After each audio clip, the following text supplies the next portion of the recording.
I buried my husband 6 months ago. Yesterday, I saw him alive. I had stood at his grave until my legs went numb, until the cold stone beneath my fingers felt warmer than my own skin. 6 months of mornings waking up to silence. 6 months of nights clutching the side of the bed where Thomas used to sleep. 6 months of learning how to breathe again without him. Or so I thought.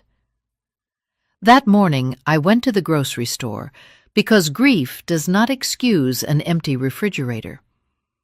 I remember standing in the canned goods aisle, staring at rows of beans and soups, thinking how strange it was that life kept moving so normally when mine had stopped. I reached for a jar of tomato sauce, and that was when I heard it. His voice. Not loud, not calling my name, just a familiar sound carried by habit. A soft cough followed by a muttered complaint about prices.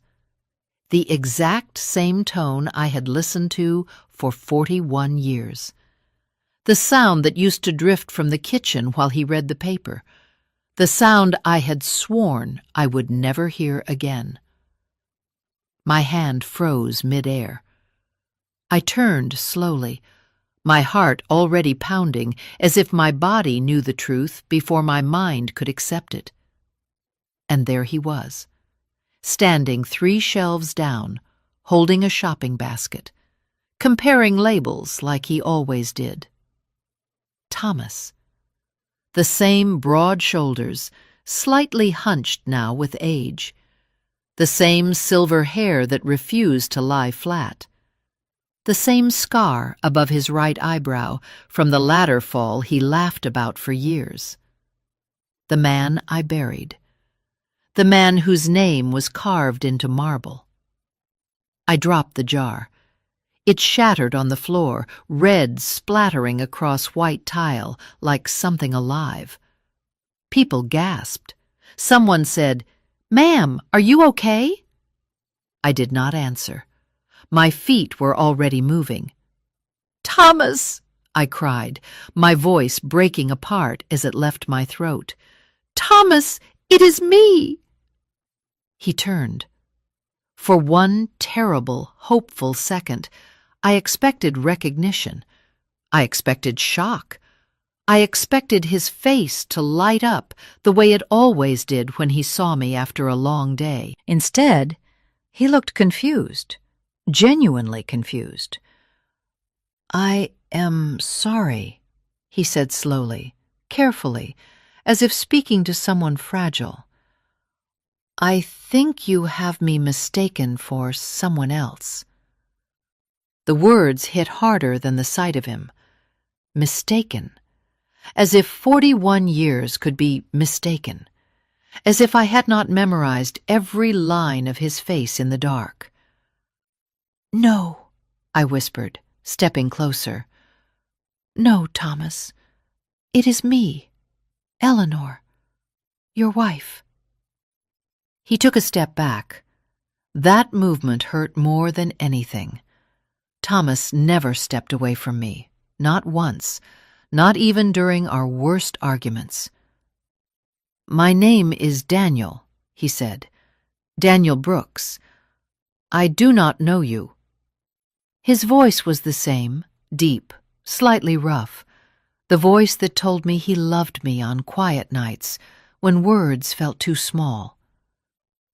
I reached for my phone with shaking hands and pulled up a photo from last summer, his last birthday, us sitting on the porch, his arm around my shoulders. I held it up between us. "Look," I said. "Look at this. Do you remember this day? You burned the steaks and blamed the grill." He glanced at the screen. Just for a moment, something flickered in his eyes. A pause too long, a tightening of his jaw. Then he shook his head. "I am sorry," he repeated. "I have never seen that photo before. You must be going through something very difficult." He placed a hand on my shoulder. That touch nearly broke me. It was his hand, the same warmth, the same weight, the same place he always touched when he wanted to calm me down. "Please," he continued gently, "you should sit down. Get some water." I stared at his left hand. "Show me your fingers," I said suddenly. He frowned but lifted his hand. There it was, the crooked pinky, the one he broke at 15 fixing his mother's roof, the one I used to tease him about when we held hands. My stomach dropped. "I have to go now," he said quickly, already turning his card away. "I truly hope you feel better." And just like that, he walked away. I stood there shaking while an employee cleaned the mess at my feet. People avoided my eyes. Someone whispered, "Poor woman." They were wrong. I was not poor. I was terrified. Because as I watched him disappear toward the checkout, one thought screamed louder than my grief ever had. If my husband was alive, then who was buried in his grave? And whatever the answer was, I knew my life was about to break open in ways I could not yet imagine. I should have left the store. I should have gone home, locked the door, and told myself grief had finally broken something inside me. That would have been easier, cleaner. But I did not leave. I watched him from the end of the aisle as he paid for his groceries. He used cash. I noticed that because Thomas always used a card and complained about keeping receipts. This man did not take one. He folded the bills carefully, the same way my husband used to, pressing the edges flat with his thumb. My chest felt tight, every breath shallow. When he pushed the cart toward the exit, my feet moved without asking permission. I followed at a distance, ducking behind displays, pretending to read labels. I felt ridiculous and desperate and completely awake all at once. Outside, the afternoon air hit my face. He loaded his groceries into an old sedan, white paint dulled by age, a dent along the rear door. Not the car Thomas owned. Not the car he loved and polished every weekend. Still, the way he placed the bags inside was unmistakable. Heavy items first, bread on top, eggs last. I memorized the license plate without realizing I was doing it. He pulled out of the parking lot and drove away. I stood there for a few seconds, my hands clenched at my sides, then walked to my car. The one Thomas bought me 2 years before the accident, saying he wanted me to have something safe, something reliable. I followed him. I stayed 3 or 4 car lengths back, close enough not to lose him, far enough not to be noticed. My heart pounded so loudly, I was afraid it would give me away. We passed streets I knew, then turned into neighborhoods I rarely visited. The houses grew smaller, older, more modest. He slowed and turned onto a quiet street lined with trees and low fences. He parked in front of a simple house, painted a pale green, the kind of color meant to feel cheerful. A white picket fence framed a small yard. Wind chimes hung near the porch. He stepped out with the grocery bags. Then the front door opened. A woman appeared, mid-50s, maybe younger than me by a decade. Dark hair pulled back, no makeup, wearing a sweater that looked lived in. She smiled when she saw him. Not a polite smile, a familiar one. She leaned in and kissed his cheek. My vision blurred. She took one of the bags from his hands, speaking to him softly. I could not hear the words, but I recognized the intimacy, the ease, the comfort of shared routines. Then 2 children burst through the doorway, a boy and a girl, around 8 and 10. They ran straight toward him, arms flung wide. "Grandpa!" the girl shouted. "Did you bring the ice cream?" He laughed. That laugh. The sound hit me like a physical blow, lopsided and warm. The laugh I heard in our kitchen for decades. The laugh I thought I would never hear again. He crouched down, letting them climb onto him, balancing grocery bags with practiced skill. The woman watched, smiling, her hand resting lightly on his back. They all went inside together. The door closed. I sat frozen in my car, parked halfway down the street, my hands gripping the steering wheel. The sun streamed through the windshield, warming my face. Only then did I realize I was crying. Not sobbing, not gasping, just steady tears sliding down my cheeks. 41 years of marriage. 6 months of mourning. Nights spent alone, whispering his name into the dark. And he was here, alive, laughing, holding children who were not mine. I took out my phone and began taking pictures. The house, the car, the address number by the door. My hands shook so badly that some photos came out blurred, but a few were clear enough. As the light began to fade, I started my car and drove away. I do not remember the drive home, only sitting in my garage afterward, staring at my phone, zooming in on his face again and again. Every line matched, every shadow.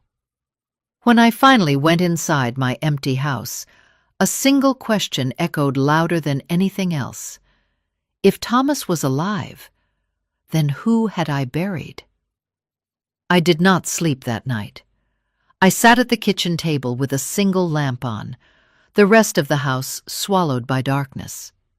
My phone lay beside old photo albums, spread open like evidence at a crime scene.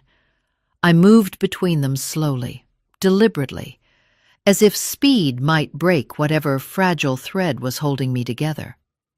I zoomed in on the photos I had taken that afternoon. His face as he turned toward the house, his profile through the car window. Then I looked down at pictures from our past, our wedding day, his first gray hair, a beach photo from years ago where his shirt rode up slightly. Every detail matched.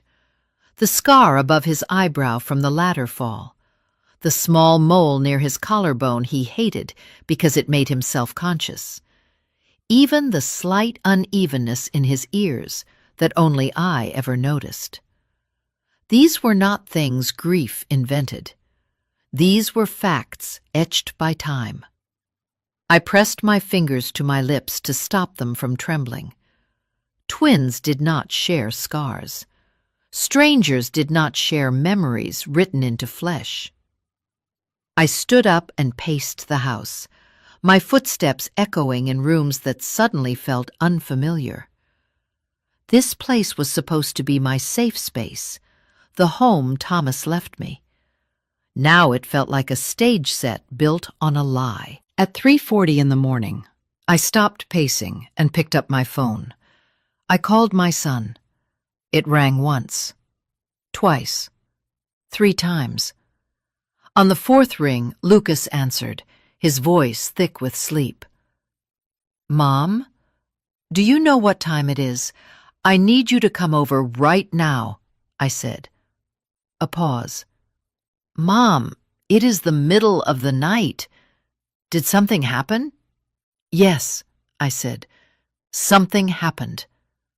Another pause, longer this time. "Mom, if this is about Dad again, we talked about this. You have been through a lot. Grief can do strange things." "I saw him yesterday," I said. "I saw your father alive." Silence, then a breath, sharp, controlled. "Mom, what did you take? Did you miss your medication?" "I followed him home, Lucas. I saw where he lives. I saw his family." My voice did not shake. That seemed to scare him more. "Stay there," he said finally. "Do not go anywhere. I am coming." The call ended. I went to the bathroom and looked at myself in the mirror. I barely recognized the woman staring back. Dark circles under my eyes, hair pulled back without care, a face that looked older than it had 6 months ago. When Lucas arrived 40 minutes later, he did not knock. He let himself in, just like he used to when he was a teenager. He found me back at the kitchen table, surrounded by photos. "Mom," he said softly, "what is going on?" I handed him my phone first. I did not speak. I watched his face as he scrolled. At first there was confusion, then disbelief, then something else. Fear. He swallowed hard and handed the phone back. "He looks like Dad," he said carefully. "But people resemble each other. It happens." "Did you see his hand?" I asked. "The finger." Lucas rubbed his face. "Mom, we buried Dad. You were there. I was there. Everyone was there. A closed casket," I said quietly. He looked away. "They said it was better that way," he replied. "The accident was bad. Did you see his body, Lucas?" His jaw tightened. "No, neither did I." The room felt suddenly very small. "I want to go back there," I said, standing. "I want you to come with me." "Mom, this is not healthy. Are you coming, or am I going alone?" He hesitated, long enough for the truth to begin cracking through the surface. "Fine," he said finally. "We will go. So you can see that it is not him. So you can let this go." We left in silence. As we turned onto the quiet street with the pale green house, my heart began to race again. "That is the one," I said. Lucas parked a short distance away. We sat there, watching. After a few minutes, the front door opened. The man stepped out. Lucas leaned forward. The color drained from his face. He stared, unmoving, as the man walked to the car and drove past us. When I looked at my son, tears were streaming down his cheeks. "Mom," he whispered. In that moment, before he said another word, I knew. Whatever truth he had been carrying, it was finally breaking him, too. Lucas did not start the car. He sat there gripping the steering wheel, his forehead resting against it, his shoulders shaking. I had seen my son cry before, when his first marriage failed, when his dog died, but never like this. This was not grief. This was collapse. "Mom," he said finally, his voice hoarse, "I am so sorry." Those words landed with terrifying clarity. Sorry meant guilt. Sorry meant knowledge. Sorry meant this was never just in my head. "Tell me," I said. My voice sounded distant even to myself. "Tell me, right now." He lifted his head and looked at me. His eyes were red, raw, filled with something I had never seen in them before. Shame. Dad did not die in that accident. The words hung between us, heavy and final. I did not scream. I did not gasp. Some part of me had already crossed into a place where shock could no longer reach. I simply nodded once. Go on. He took a deep breath, as if preparing to dive underwater. He had another family, Mom. For a long time.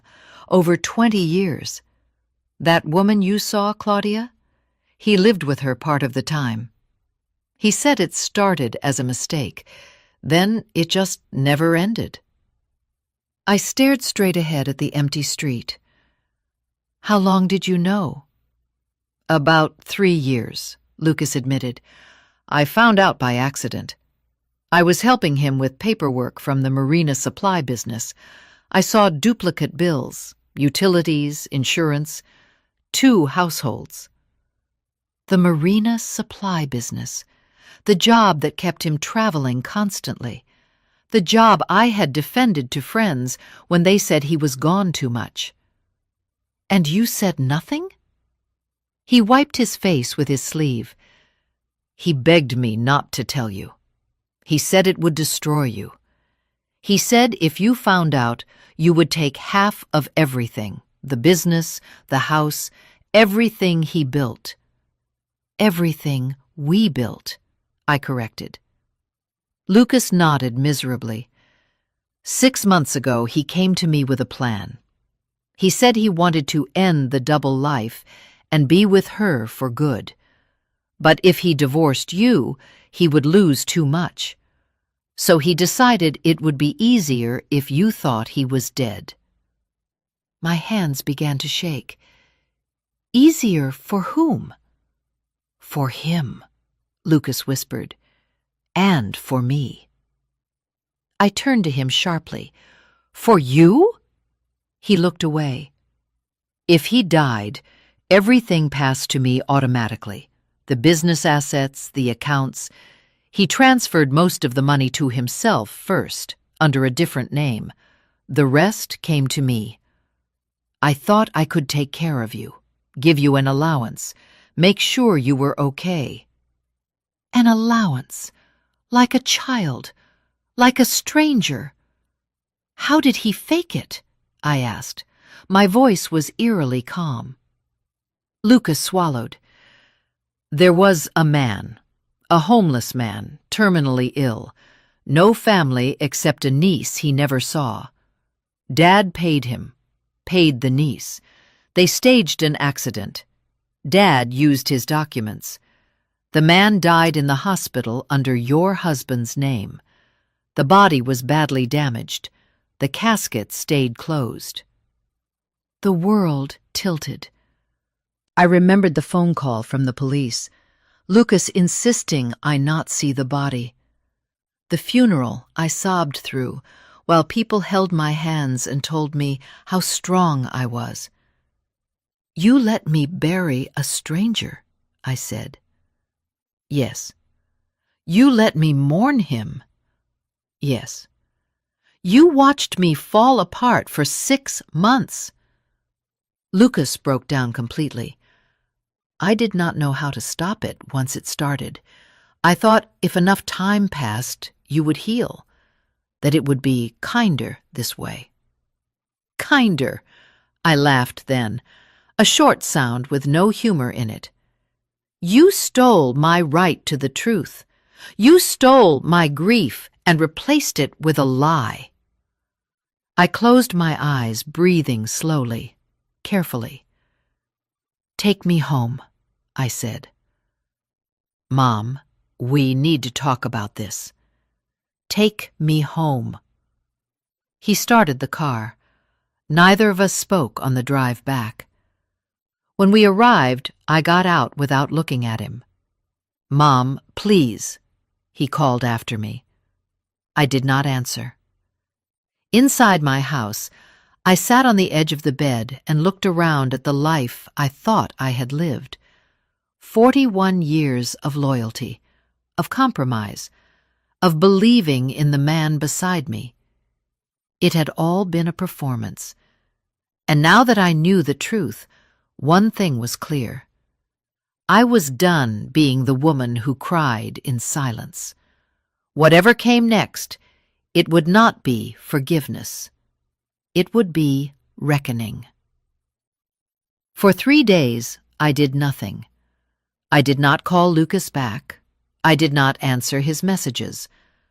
I watched him pull into my driveway twice from the upstairs window and leave again when I did not open the door.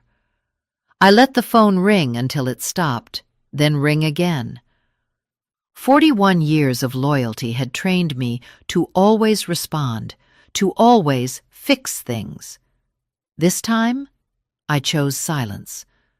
Not the silence of fear, the silence of calculation. I slept little, but I was no longer pacing or crying. Something inside me had shifted. Grief had burned itself out, leaving behind a cold, steady clarity. I replayed everything Lucas had told me, not as a wife or a mother, but as a witness. Fake death, stolen identity, hidden assets, forged signatures, a purchased body. This was not betrayal. This was a crime. On the fourth morning, I woke up before dawn and knew exactly what I was going to do. I took a long shower, letting the hot water ground me. I dressed carefully, choosing clothes that made me feel like myself again, not the widow everyone pitied. When I looked in the mirror, I saw someone older, yes, but sharper, awake. I was done crying. Now I was thinking. I drove downtown to a building I had passed 100 times and never noticed. 3rd floor, frosted glass door, a simple sign with black letters, Private Investigations. The man behind the desk was in his 60s, thinning hair, sharp eyes. He looked up when I entered and studied me without speaking. "I need to find someone," I said, sitting down without waiting to be invited. He leaned back. "Is he missing or hiding?" "Hiding," I replied. "And legally dead." That got his attention. I told him everything, not the emotions, not the years of marriage, but the facts. The accident, the closed casket, the new name, the house, the children calling him Grandpa. I showed him the photos I had taken. He listened without interrupting. When I finished, he nodded slowly. "If what you are saying is true, this goes beyond cheating. This is identity fraud and financial deception. It will take time. It will cost money." "I can pay," I said. "I want proof.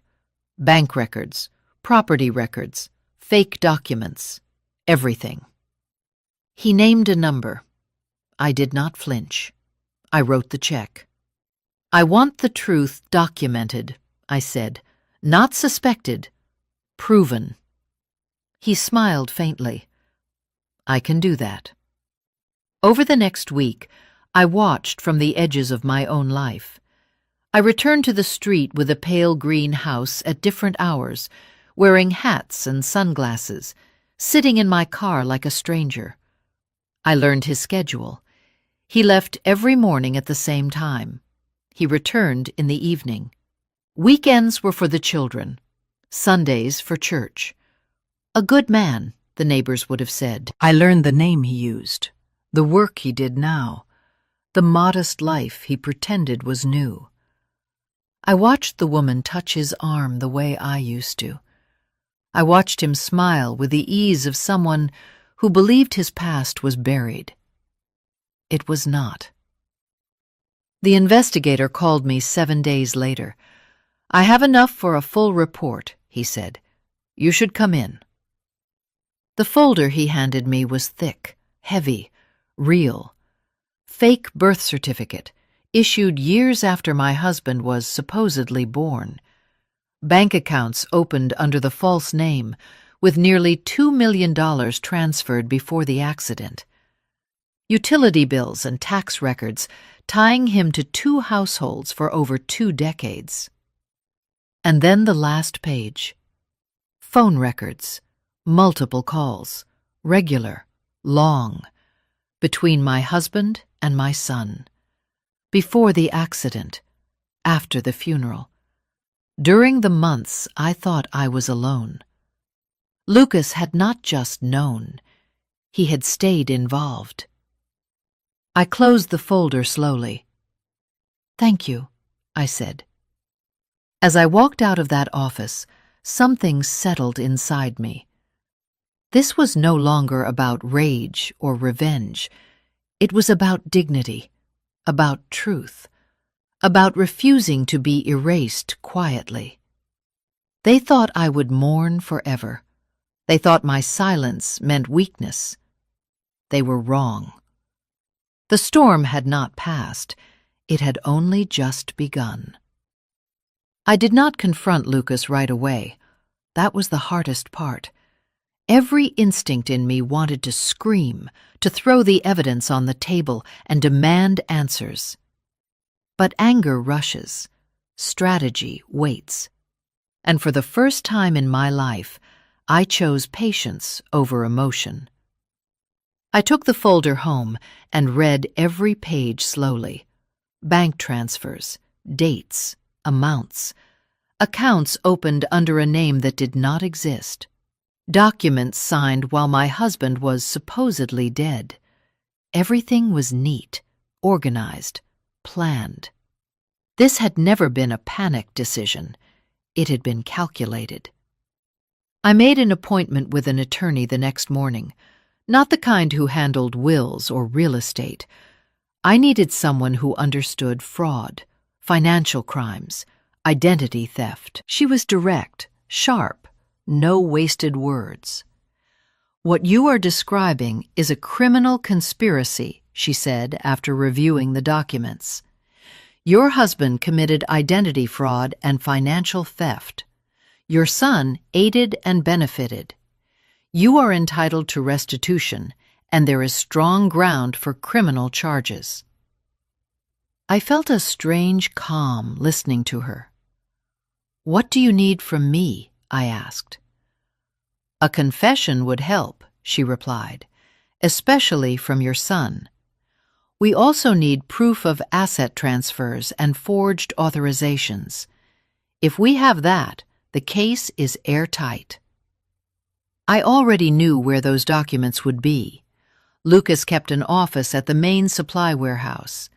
He had once given me a spare key years ago for emergencies. I had never used it, until now. But first, I needed him to talk. I called him that afternoon. "Mom," he answered immediately.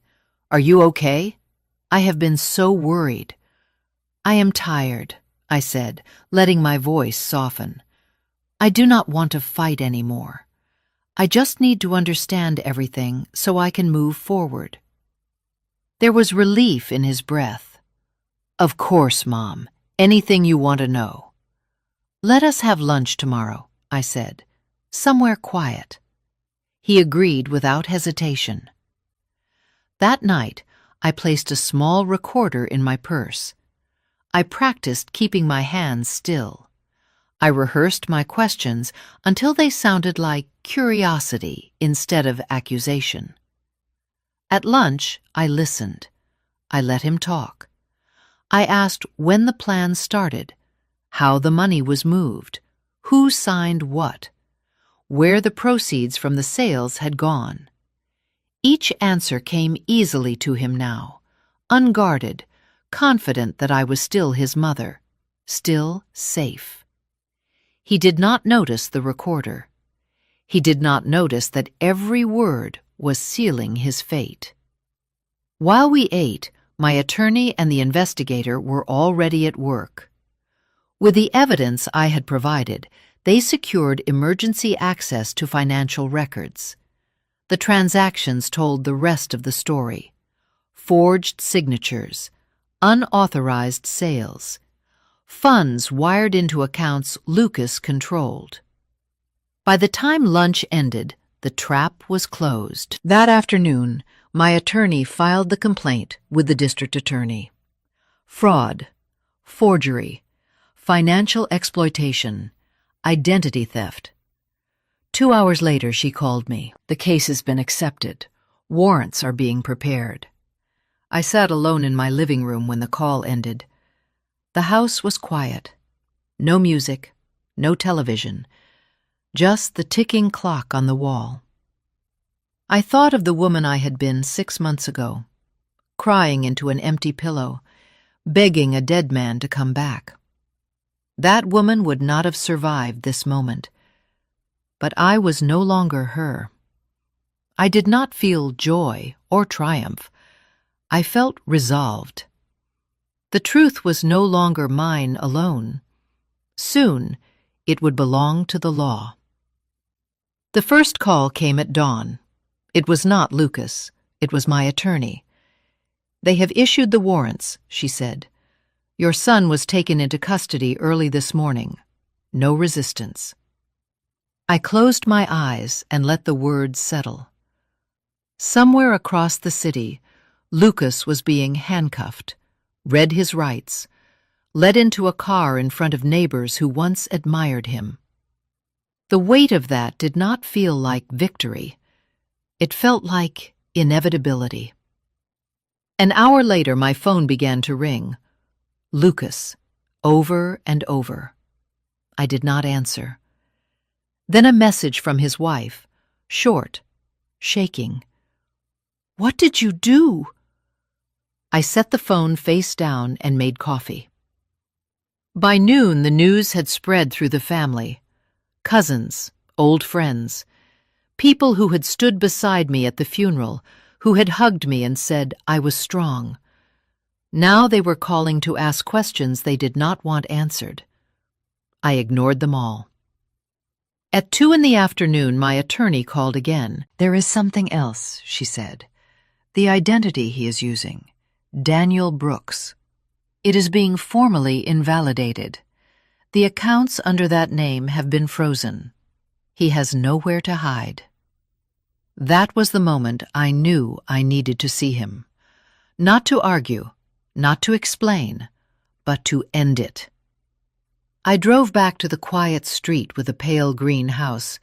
I parked directly in front this time. I did not hide. I did not watch from a distance.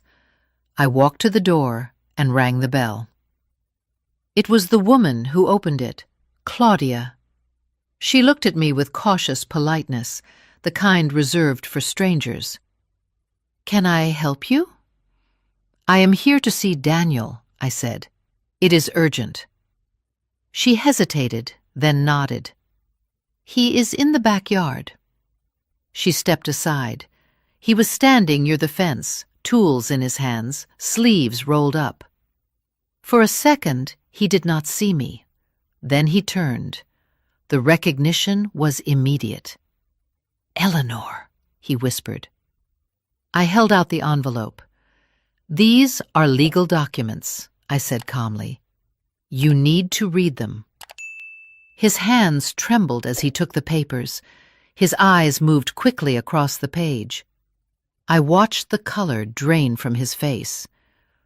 "What is this?" he asked. "What did you do?" "I did nothing," I replied. "I told the truth." He looked past me toward the house. "Does she know?" I raised my voice just enough. "She knows now." Claudia appeared behind him, confusion on her face. "Know what?" He did not answer. "I am his wife," I said.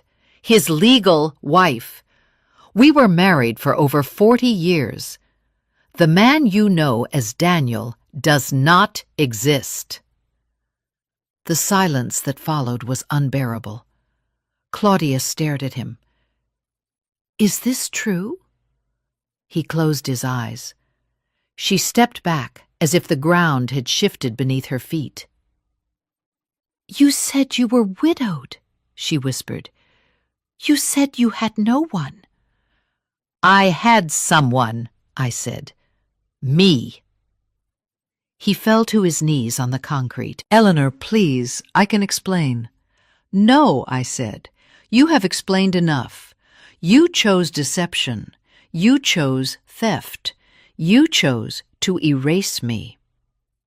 Sirens wailed faintly in the distance. "They are coming," he said hoarsely. "Yes." I turned to leave. "Eleanor," he called after me, "for the years we shared, for what we were." I stopped, but I did not turn around. "What we were was real to me," I said. "That is why you will never understand what you destroyed." I walked away as the sound of approaching sirens grew louder. I did not look back when the police pulled up. I did not watch them lead him away. Daylight had finally reached the truth, and nothing built on lies survives the light.